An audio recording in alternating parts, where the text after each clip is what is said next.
더불어민주당이 추진해온 공수처법 개정안이 조금 전 국민의힘 반발 속에 국회 본회의를 통과했습니다. 국민의힘은 야당의 비토권을 무력화하는 악법이라면서 정권 퇴진 연대를 추진하겠다고 선언했는데요. 국회 취재기자 연결해 알아봅니다. 송지인 기자. 네, 국회입니다. 공수처법 개정안이 결국 국회 본회의를 통과했습니다. 여야 의원들 간 충돌 속에서 통과했죠? 네, 그렇습니다. 앞서 오후 2시부터 열리고 있는 임시국회 첫 본회의에서 공수처법 개정안이 가결됐습니다. 공수처장 후보 추천 과정에서 야당의 거부권을 무력화해 공수처를 신속 출범시키도록 규정한 내용입니다. 어제 무제한 토론, 필리버스터까지 진행하며 법안 처리에 반대해온 국민의힘은 오늘도 강하게 반발했습니다. 국회 본회의장 앞 복도에 집결해 민주당의 독재를 규탄한다며 항의하던 중 일부 여야 의원들이 몸싸움까지 벌였는데요. 본회의에서도 상황은 마찬가지였습니다. 직접 들어보겠습니다.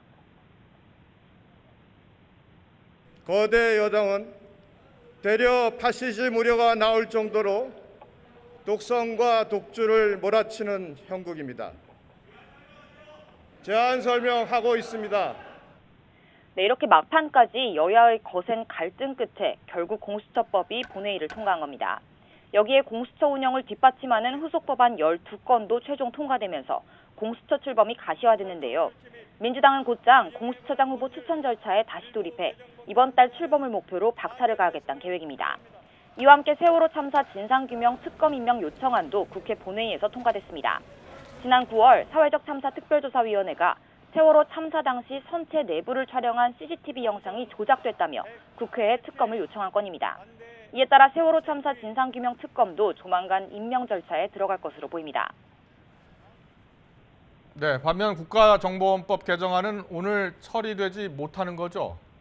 네, 그렇습니다. 세월호 참사 특검 요청안에 이어 곧장 국가정보원법 개정안이 본회의에 상정됐지만 오늘 표결까지는 진행할 수 없습니다.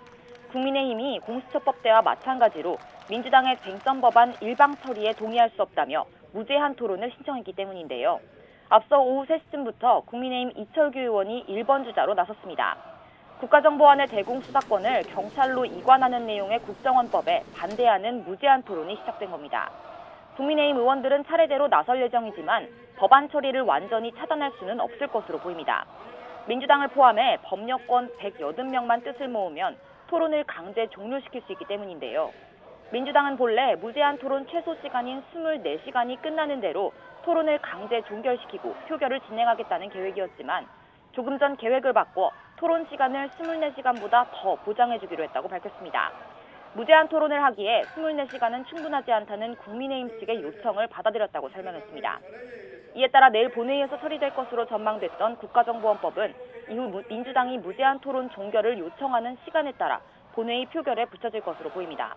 이른바 대북전단 살포 금지법도 똑같은 절차를 밟을 것으로 보이는데요. 국가정보원법 표결을 마치는 대로 대북전단 살포 금지법을 본회의에 상정하고 국민의힘의 무제한 토론이 강제 종료되는 대로 표결에 올라갈 예정입니다. 지금까지 국회에서 YTN 송재인입니다.